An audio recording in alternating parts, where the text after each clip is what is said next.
Gender and Affirmative Action Cabinet Secretary Aisha Jumwa has denied claims the number of public service workers is bloated, noting that the ratio of public servants is equal to number of Kenyans in need of public services.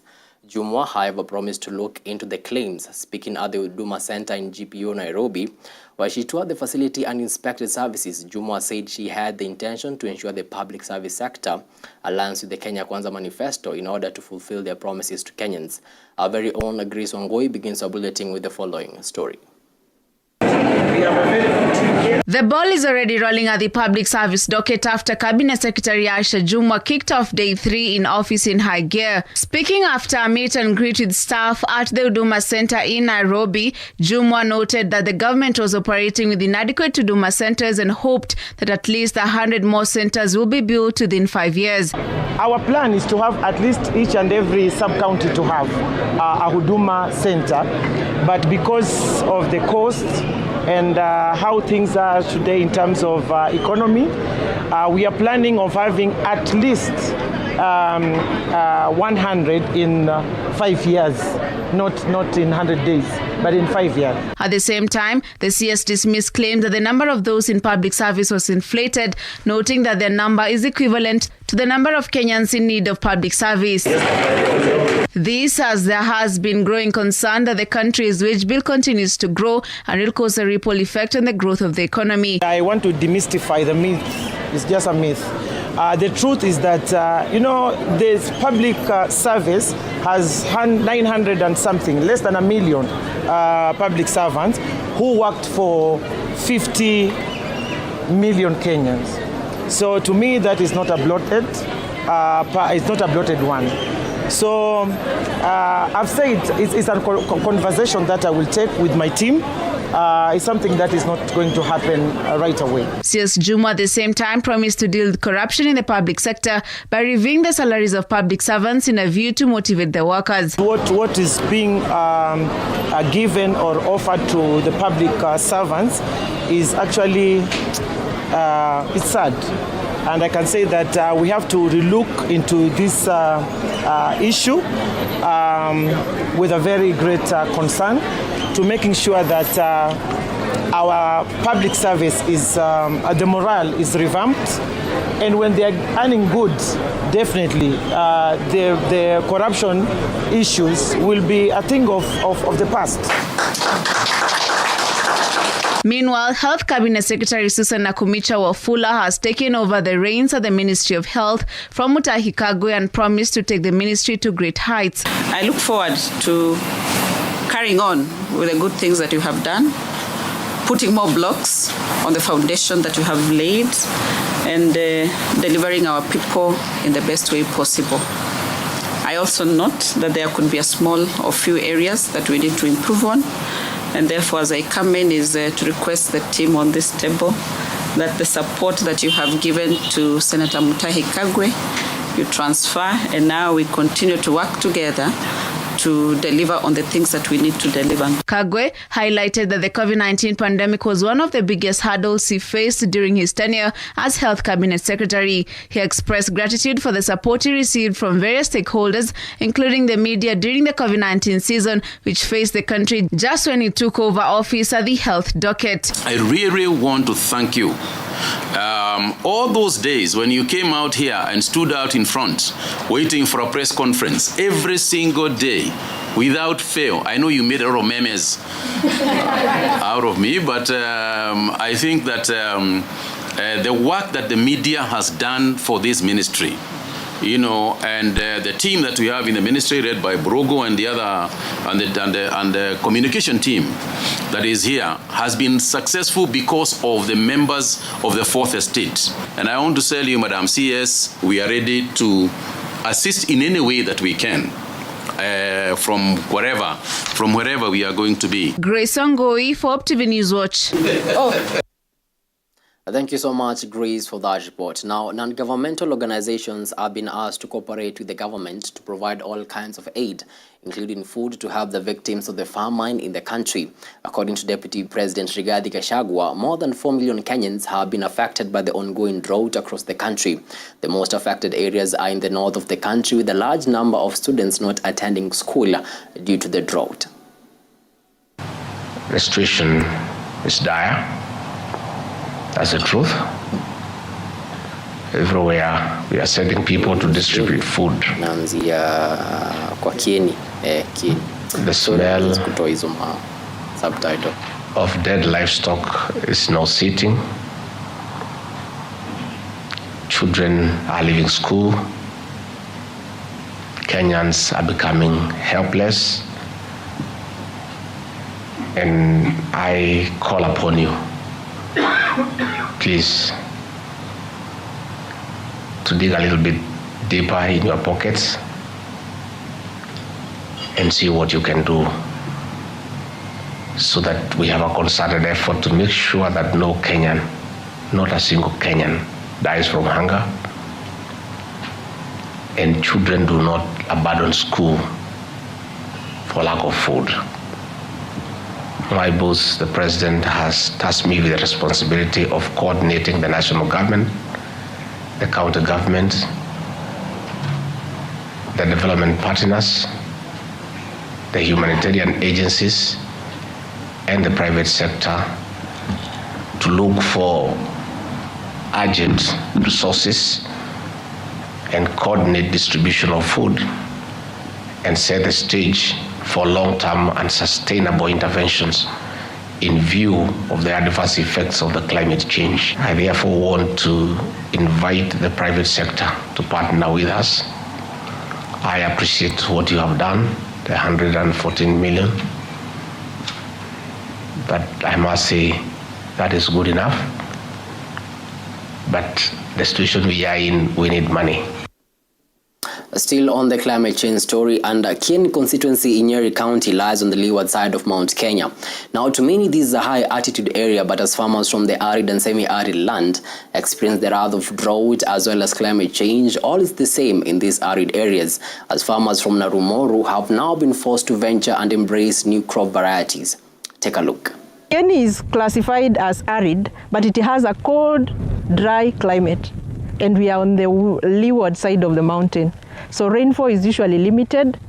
So some of the technologies that we promote for increased production is water harvesting. And then we come up with seeds that are drought tolerant. In Nyeri, we are really coming up with mostly herbs, where we are having most of the individual exporters. We have the people who export from own land. You have your own land, you produce, you do your vetting, then we are able to give you the export license, on which we have the minimum requirements for export to be a grading shade, a chemical store, and you can export from your farm or you can contract farmers. Hapa nimelima kuta vaneka na kwa kawaida hii rose geranium inatumika kwa kutoa marashi, na tuna kampuni inaitwa kutoka ardhini iko hapa just around about 2 kilometers or so, ndio huwa tunauzia. Na huu mmea kwa quarter of an acre ikiwa well managed inatoa kama tani 5 to around tuseme 4 to 5 tons. Na ni mzuri sana sababu iko na malipo mzuri na haina gharama mingi. Education matters now. Now, the Kenya Union of Post-Primary Education Teachers, KUPPET, wants the CBC Review Task Force to involve all education stakeholders in order to find recommendations that will strengthen the curriculum. Now, according to KUPPET Secretary in charge of tertiary institutions, Sami Telangat, the working group must solve the challenge of the cost of implementing the curriculum for parents. The 49-member Presidential Working Party on Education Reforms is expected to go around all the 47 counties, collecting public views on the CBC and how it can be improved. They will begin their visit in Kwale, Taita Taveta, Marsabit, Nyandarua, Turkana, Kericho, Busia and Migori counties, and will complete the exercise on the 11th of November. We will have representatives to hear out our issues on CBC. What we are saying is that the system may be good, or it may have issues here and there, but we want to ask that there must be involvement of all Kenyans. And the issues that we want addressed is one, education must not be expensive. We want an education that is affordable for our parents, for all our societies. We want an education that will not only be for the elite. We want an education that will be learner-centered. Now you have an opportunity. It was said it was rushed. In the initial, when they were starting that program, there have been no adequate stakeholder participation. Approach us also, give us the memorandum if you want us to present on your behalf. We'll just read what you have said. So please sit down, come with a document.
Now, political leaders in Narok County have thanked President William Ruto for giving the Maa community top jobs in his administration, though they voted largely for the opposition.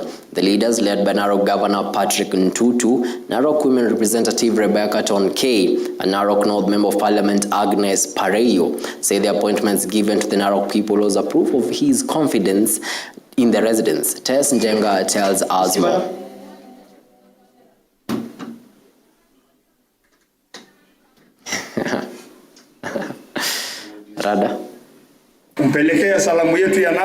The Maa leaders from Narok County, led by Governor Patrick Ntutu, have thanked President William Ruto for appointing Kato Olemetito as the State House Controller and Soipan Oletuya as the Environment Cabinet Secretary in his government. Speaking during a pastor's ordination ceremony at Dominion Chapel Church in Narok Town, the leaders urged the residents to support the current administration to deliver their services. Sisi tumeshukuru sana kwa zile viti ambaye ametupea. Sisi kama Narok tumepea Mheshimiwa Soipan awe ndio Cabinet Secretary ya Environment. Simpigia rais makofi tafadhali. Ukiona Kato Olemetito, yeye alikuwa anatafuta ugavana wa Kajiado. Kwa kweli hata kama hajapata, lakini saa hizi yeye ni na rais. Hawezi hata enda hata dakika 30 bila kuongea. Sio ni neema ya Mungu? Narok North Member of Parliament Agnes Pareyo said the appointments given to the Narok people was proof that the president loved the people despite not voting for him. Juzi mimi niliaibika mbele ya kila mtu, akaniuliza, Pareyo, kwa nini watu wenu wananichukia? Hebu fikiria kama ni wewe ulizwa hiyo swali.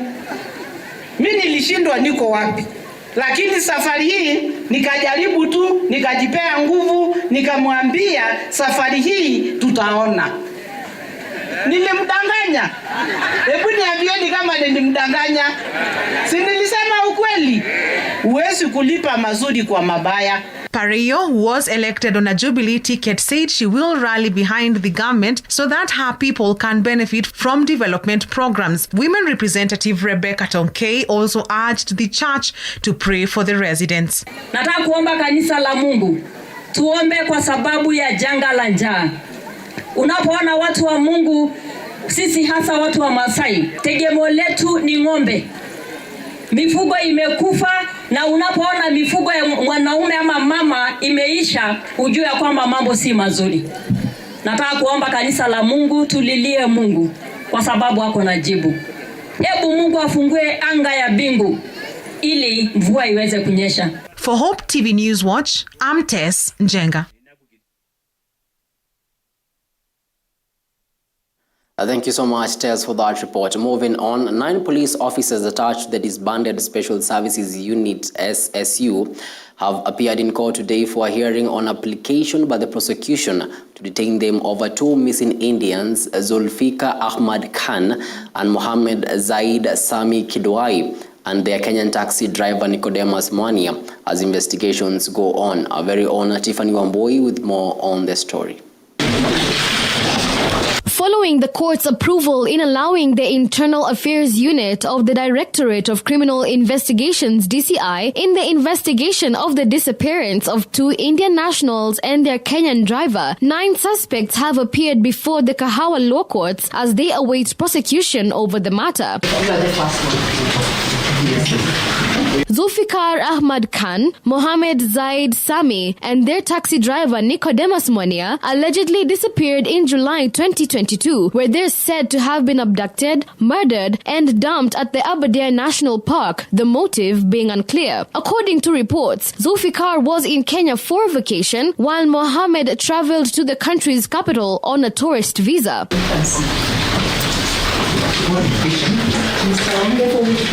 I represent the first accused together with I'm present, The 9 suspects include Chief Inspector Peter Muthe, Corporals Joseph Mwendambaya, David Chepcheng Kipsoi, Joseph Mbugwa, Francis Ndonye, and John Kamau, as well as Constables Stephen Luceno Matunda, Paul Njogu Mureithi, and Simon Muhunga Gikonyo. Your Honor, the victims disappeared on 22nd and 23rd of July. President William Ruto directed the disbandment of the Elite Special Services Unit, that is SSU squad, as part of his plan to address extrajudicial killings in the country. As much as they try to stick to the law. For Hope TV Newswatch, I am Tiffany Wamboi. Thank you so much, Tiffany, for that report. Now, that story by Tiffany takes us to a first commercial break. But after the break, I'll be back with more news, including a special feature on breast cancer by our very own Dolly Mwirigi Mbuvi.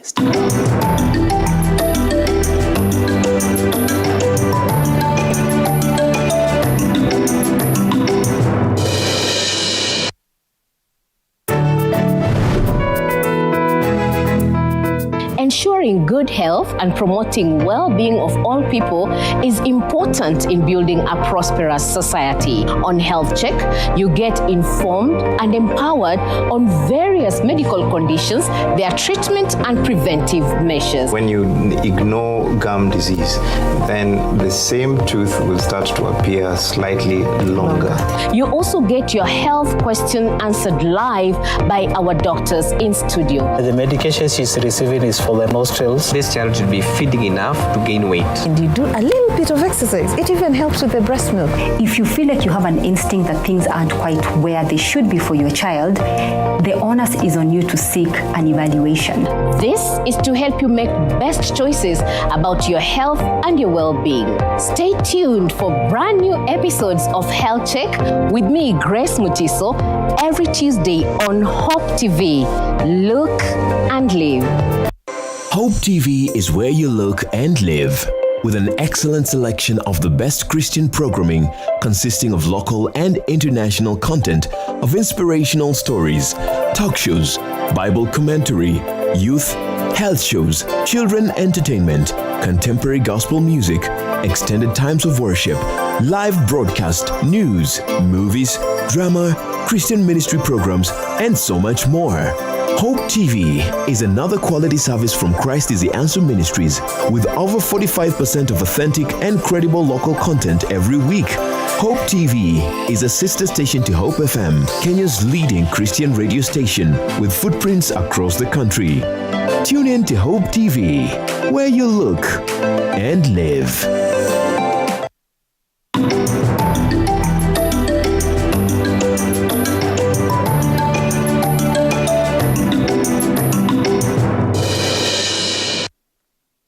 Welcome back. You're watching Hope TV Newswatch. Now, the World Bank-funded Lower Nzoia Irrigation Development Project may soon collapse over the failure by the relevant authorities to complete compensation for land on which the irrigation canal will pass through. Now, senior National Irrigation Authority officials are now calling on the CIA leadership to help unlock the stalemate that has dogged the 5.3 billion shillings project that has been running since 2018. Serikali kuu ina watu wataalam kama Jared ambaye ametoka Ugunja, kuma wengine wanatoka sehemu zingine katika Kenya. Wanaangalia miradi ya serikali kama zinatimizwa. Na World Bank pia kama serikali kuu, hata serikali ya Siaya, ikitoa pesa inataka kujua kama mna uwezo ya kutumia hiyo pesa. Mkipatiwa shilingi 10,000 na inachukua miezi miwili umetumia shilingi 1,000 peke yake, wanasema hao hawana uwezo wa kutumia pesa. Tupeleke mahali tofauti. Sasa hizi hela ambazo zimekuja hapa, si kwamba hakuna sehemu zingine ambao World Bank wakishirikiana na serikali zingine hawezi kupeleka hizo pesa. Your Excellency, wananchi are tired because of this process has taken too long. Sini sawa? Kwa hivyo kitu tumeangalia, sio jiji peke yake mmechoka, pia dona amefanya nini? Na sio dona, World Bank amefanya nini? Amechoka, si ndio? Na sasa imebaki kama vile Tanui amesema, imebaki miezi 9. Tufanye nini? Hii mradi ifungwe na pesa ikatike kutoka kwa upande wa World Bank. Kwa hivyo tumekaa chini na tukajiulizana sana kama ofisi ni nini ambayo tungeweza kufanya tuweze kuokoa hii mradi. Na World Bank wakatuambia nyinyi nenda kaa chini na wananchi muongee, mkishaongea mkuje mtuambie tutafanya nini. Si sawa? Now to our special feature tonight. Being diagnosed with cancer is a traumatizing experience. There are many who are lucky enough to arrest the cancer in its early stages, but sadly, there are others who only saw the signs a little too late. And talking about that, many men get their diagnosis late, owing to the fact that men rarely talk about their ailing matters. Our very own reporter Dolly Murigi Mbuvi brings you the story of Daniel Thuo Mwanyura, a male breast cancer warrior who was diagnosed with breast cancer late. He is one of the luckiest and shares with us his tough journey. Safari yangu nilianza 2010. David Thuo Mwanyura never thought man could get breast cancer until he was diagnosed with the disease. The 64-year-old tells us that he was in shock when he received the news that he was diagnosed with breast cancer in 2010. Safari yangu nilianza 2010. Ndio nilianza safari ya hii kujua niko na kansa. Kwanza nilipata na uvimbe kwa matiti na ingine ilikuwa kwa shingo.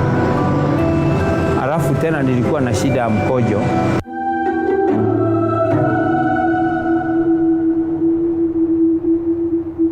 It all started with a painless lump in his left nipple that grew larger as time went by. Then came the nipple discharge and occasional chest pains. Wakati nilienda hospitali, walisema mkojo ndio ilikuwa natafuta pumzi, mahali inaweza tolea pumzi. Nilitolewa hiyo kwa uvimbe ya shingo, nikatolewa matiti na nikashonwa, nikaenda nyumbani. Doctors kept on giving him painkillers to treat something they weren't sure about, and Thuo never thought it was anything to worry about. He sought medical help when the skin on his left breast began to increase 2 years later. Kwa muda wa miaka 2 ndio tena ile uvimbe ikarudi kwa matiti. Ile uvimbe kurudi kwa matiti nilikaa naye kwa sababu bibi alikuwa ananiambia enda kwa hospitali juu hii uvimbe itakuja kuleta madhara mbaya. Na mimi napuuza tu kwa sababu naangalia kibarua. Sasa nikiwacha kwenda kibarua leo sitapata kitu, au pengine hiyo kibarua kuwekwa mtu mwingine. Kwa hivyo nilikuwa tu naenda kibarua. Lakini wakati mmoja ilifikia tu ile kauvimbe ikaanza kuniuma. Ikaniuma siku ya kwanza kwa sababu sasa ilikuwa kubwa na ingine ilikuwa inaenda hivi. Sasa ili wakufikia tu jioni inaanza kuniuma. Ikaniuma siku ngapi? 3. Siku ya 4 ndio nikaambia bibi, sasa nikikosa kulala kama vile nimekosa kulala hiyo siku 3 nitaenda hospitali. Approximately 0.5% to 1% of breast cancer cases occur in men. Cancer is an abnormal multiplication of cells, and they're abnormal because of what? Because they don't observe or they don't respect the normal controls that the body has to control the multiplication of cells. So they multiply uncontrollably until they form a tumor, and since they are still not controlled, they are able to move to other places in the body. Dr. Anthony Ndiritu, a consultant clinical oncologist at Nairobi Hospital, says that male breast cancer is, however, not very common. You'll find most men don't believe that men get breast cancer. So even when they have something on the breast, they may not think of it being cancer. So they may not seek health care very, very fast. So they are likely to have the cancer progress more before they go to the hospital to be checked, because they don't, first of all, they don't believe they can get a breast cancer. Men have breasts, and the breasts have the normal breast tissue. It's only that it is not as developed as the one for women. But it is there, and it is also sensitive to the hormones, like the one for women. And when you talk of checking for breast cancer, we check for both males and females. It is not certain you can do anything to reduce your risk, but it may help if we can take caution on how we prepare our meals. When we are talking about the breast cancer and how one is told to consume a lot of fruits and all that, we don't only talk about fruits, we talk about vegetables. But they talk more about fruits because you don't cook the fruits. So when you take a fruit, when you take it raw, it means you have taken in all the vitamins and the minerals from that fruit that your body requires. And that is why fruit are more vocalized as a mode of disease prevention or building one's immunity. But all the same, we find vegetables also play a very major role in disease control and even helping a patient or a person even to recover from a disease. Though got hope from a fundraising through a donor which sorted for his treatment. Wenda Kenyatta MPSA nikaambiwa kuanza kutengenezwa ni milioni 4. Na mimi mwenyewe hata wakati huo nilikuwa sijapata hata 1,100. Sasa nikaona sasa nimefika mwisho, nikaambia bibi imefika mwisho, kwa sababu hiyo pesa imekuwa mingi. Sasa mahali nilikuwa nafanya kibarua kwa shule moja, headmaster wa huko alikuwa rafiki wangu sana. Sasa yeye aliniuliza, "Dhuo, ulienda kwa hospitali?" Nilienda. "Uliambiwa aje? Kugharamia hiyo matibabu itakuwa milioni 4. Akaniambia, "Hiyo pesa kidogo sana." Sasa mimi nikashindwa, huyo ananiambia milioni 4 ni pesa kidogo, na hata 1,100 sijawahi shika yangu, sasa itakuwaje? Sasa yeye ndio alishughulika na mimi, ndio akanipeleka Aga Khan. Sasa huku tukaambiwa tufanye harambee tupate 1,400. Lakini kwa uwezo wa Mwenyezi Mungu nilipata dona huko. Kwa hivyo nilianza kutibiwa, na waliniambia tukianza kukutibu hatutakuachilia. Lakini wakati wa kemo niliamka asubuhi moja tukiwa na bibi, akaniwekea maji nioge, kufanya hivi kwa kichwa, mwili yote ikamwagika. Sasa ikabakia kama hapa unyuso. Yeye alistuka, hata mama yangu alistuka, kwa sababu sasa waliona ni mwisho wangu wa kukufa. Makucha ilitoka. Sasa nikakaa kama nilizaliwa sina nywele, sina makucha, lakini niliendelea kurudi. Lakini daktari alikuwa ameniarifu hiyo shida yote nitapitia. Although rare, men should also be aware of common symptoms like lumps or swelling in the breast discharge and skin discoloration around the breast area, pain in the nipple area, irritation of the breast skin. What are these signs that men should look for to suspect that they could be having a problem with their breast? And some of those things are changes on the skin. The skin of the breast, it may become maybe reddish or a bit darkened. They may have some changes on the nipple. The nipple may be either be swollen or having some rashes around the nipple, or they may find some abnormal discharge from the nipple. You may have the skin having something like dimples, meaning there is something developing under there. And generally, if they feel a lump inside the breast tissue. And remember, for men, they should be able to feel the lump quite early because the breast tissue is not very big. But because they are not suspecting that, they may not look for that. The Kenyan government has stepped up in its response to the mounting threat of cancer among its citizens. However, much more still needs to be done. These treatments are also expensive.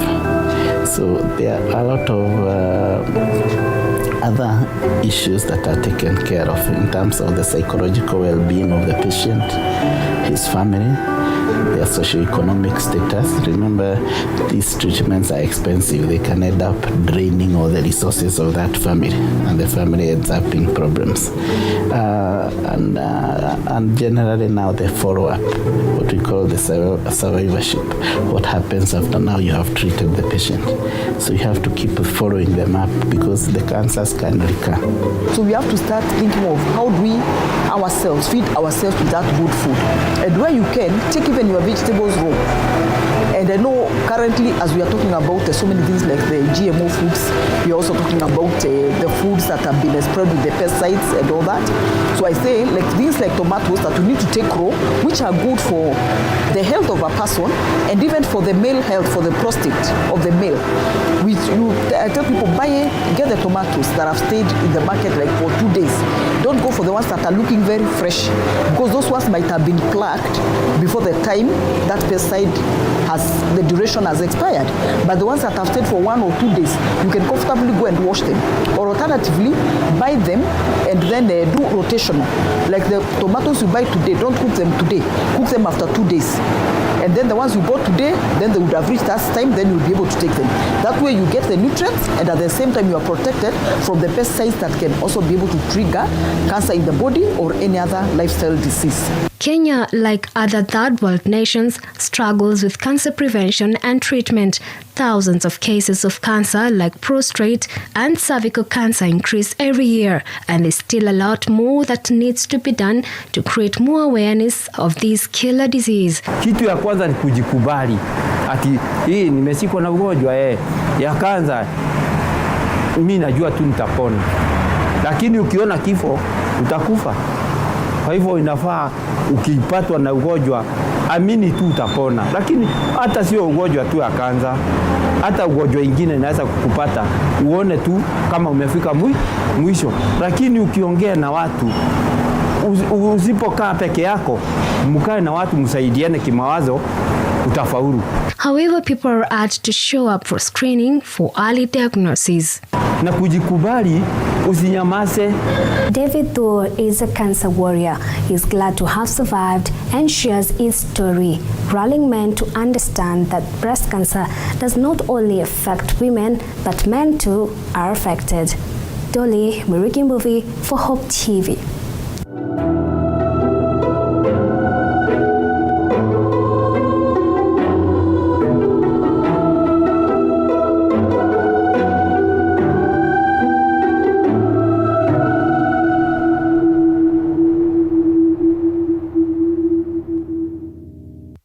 Quite an informative feature right there by our very own Dolly Murigi. And that story by Dolly takes us to a second commercial break.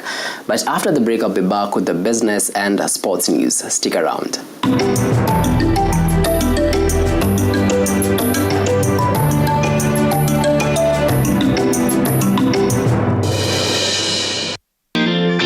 Every Wednesday at 7:30 p.m.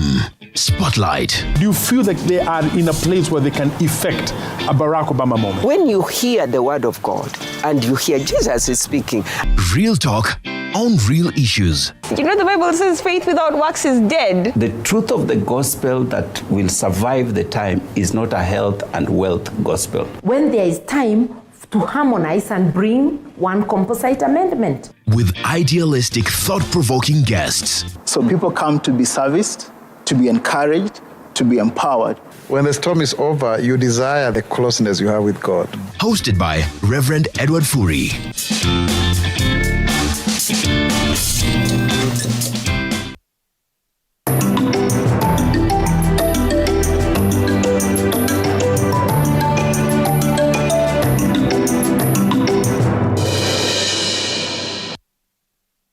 Welcome back. Now, Tourism and Wildlife Cabinet Secretary Penina Malonza has reiterated the role that women play in anchoring the tourism sector. Speaking over the weekend during this year's Women of Excellence in Tourism Gala Awards hosted by the Kenya Association of Women in Tourism, Malonza, who was the chief guest, stated that Kenya is on the map and her goal is to put Kenya's tourism in everyone's heart. She commended KAWT for creating an important advocacy platform for lobbying for the effective participation of women in tourism planning, management and development. I salute the founders of this visionary association for creating a platform for women in tourism and indeed in the hospitality industry to find a place to express themselves, to forge useful networks, as well as to exchange ideas on how they can enhance their service in the industry. My ministry will be engaging with various stakeholders in the industry to listen to your concerns as well as your recommendations on how we as collective can collaborate to enhance the magical Kenya experience with a view to grow our direct foreign investment as well as to create the much needed employment for our young people. Moving on, Equity Bank Kenya Limited has today welcomed delegates from the United States of America to explore investment opportunities in the country after successful missions in Tanzania and Zanzibar. The week-long trade mission will see the U.S. delegates representing various institutions in corporate America engage with 500 local entrepreneurs, MSMEs, and corporates through organized panel discussions, one-on-one business networking sessions, and site visits to business in Nairobi and its environs. We are holding this trade mission at the moment. We started off last week with the US-Tanzania trade mission. We did it in the two cities of Dar es Salaam and Zanzibar. Essentially, we are bringing together the US investors and introducing them to the Tanzanian investors and Kenyan investors, essentially to do a matchmaking to promote trade and investment within the region. Kenya is the hub for many U.S. multinationals in East Africa. It's got a great economy. It's the third largest economy in sub-Saharan Africa, with 52 million people and 87% English-speaking population. Has a GDP of 108 billion in 2021, with an average growth rate of 5% year over year. There is no easy answer to the energy situations that the world faces. There's many people without energy, and there's many people that are using less efficient, too expensive, and environmentally unsound energy sources. And I think I have truly seen like-minded people on this trip and in Equity Bank. When an economy falters, when major catastrophic economic events happen, the natural inclination for financial institutions is to hold back. We rather went the other way around, 180 degrees, and we said we are going to inject capital to support businesses to actually recover and remain resilient.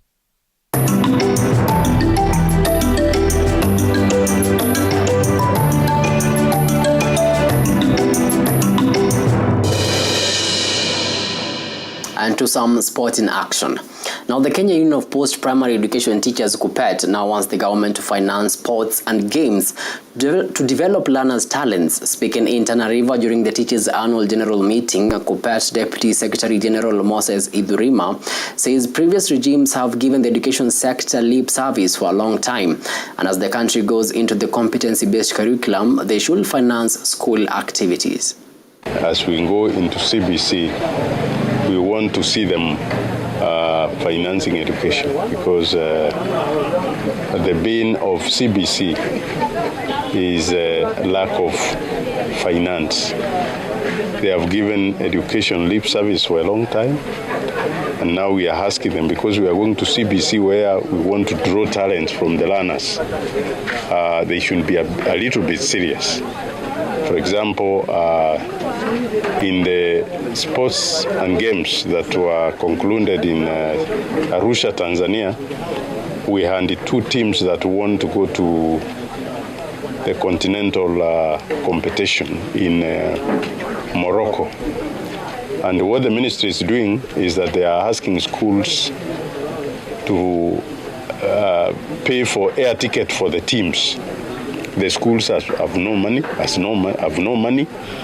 They have not released capitation for games and sports. Out of 1,200 that is paid for per every learner for this year, they have only released 200 shillings. So it's very surprising that the Minister of Education is killing the talents of the learners. And this is what they have done over the years. And finally, Red Bull driver Max Verstappen finished in first place at the Mexican Grand Prix to claim his record-setting 14th win of the season on Sunday. The 25-year-old's 14th victory of the season sees him pass Michael Schumacher and Sebastian Vettel for the most race wins in a single season in Formula One history. With his victory in Mexico, Verstappen also broke the record for the most points accumulated in a single season, previously set by Lewis Hamilton in 2019. What a season it has been for Max Verstappen. Now, that story brings us to the end of our news tonight. Many thanks to you for watching Hope TV News Watch. On behalf of the stellar crew that made this bulletin a success, have yourselves a good night. My name is Kennedy Kimani, and at the bottom right of your screen has been the able sign language interpreter Boniface Morethi.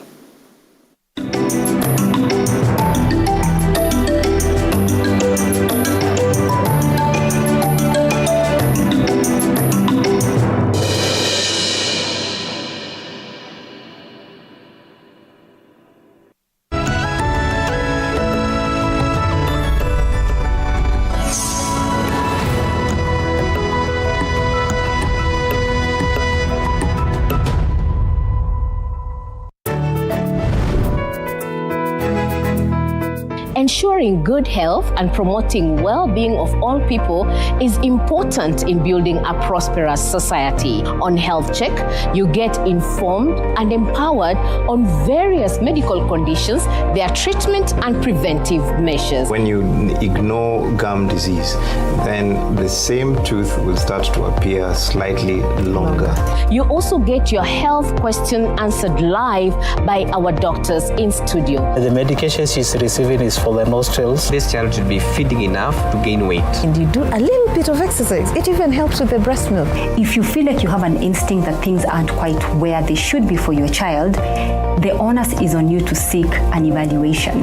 This is to help you make best choices about your health and your well-being. Stay tuned for brand new episodes of Health Check with me, Grace Mutiso, every Tuesday on Hope TV. Look and live. Hallelujah.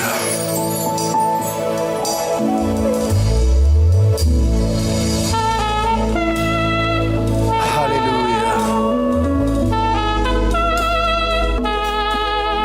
Bwana ni mwaminifu.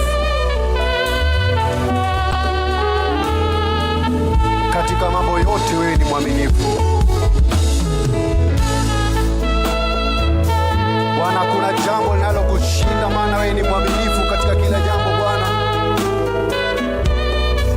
Ukisema jambo lazima utalitimiza kwa wakati wako. Hallelujah.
katika kila jambo Bwana.